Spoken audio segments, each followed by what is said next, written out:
Сәлем достар, бүгін біз теріні қатайтатын және әжімдерді лезде тегістейтін жастық маскасын жасаймыз. Ол үшін бізге бір ас қасық зығыр тұқымы керек.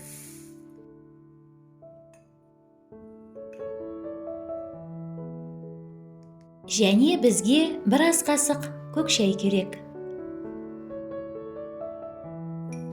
Ыдысқа бір ас қасық зығыр дәнін, бір ас қасық көк шай қосып, үстіне 200 мг су құйып, баяу отта 6-7 минут қайнатасыз.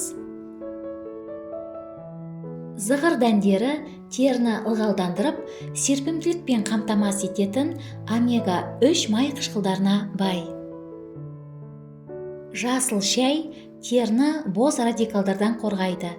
Тері өңін жақсартуға және теріге сау, жарқыраған көрініс беретін антиоксиданттарға бай.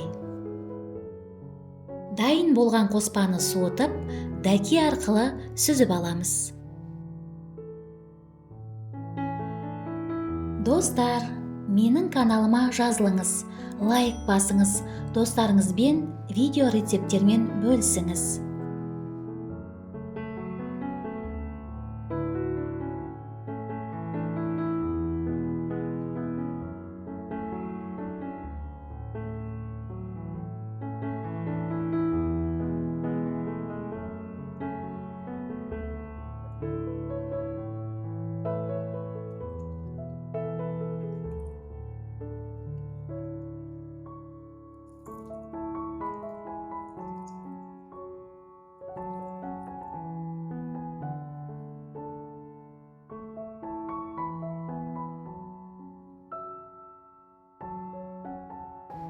Бізге 20 грамм алоэ шырыны керек.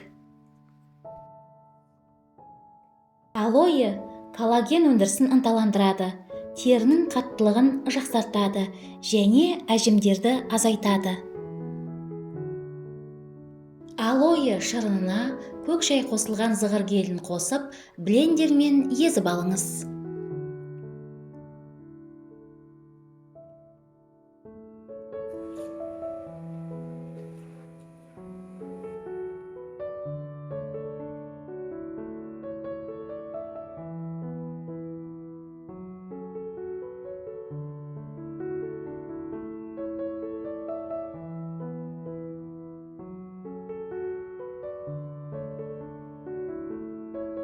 Бізге кокос майы керек.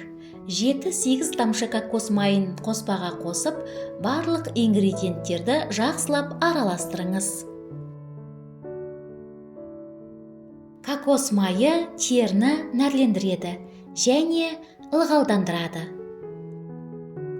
Бұл маска әжімдерді азайтады және терінің түсі мен құрылымын жақсартуға көмектеседі. Дайын болған масканы шыны ыдысқа құйып, 10 күнге дейін тоңазытқышта сақтайсыз.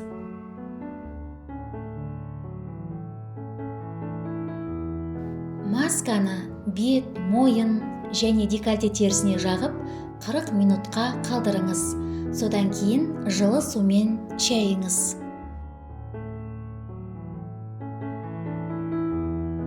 Бұл маска әжімдерді азайтуға және терінің түсі мен құрылымын жақсартуға көмектеседі.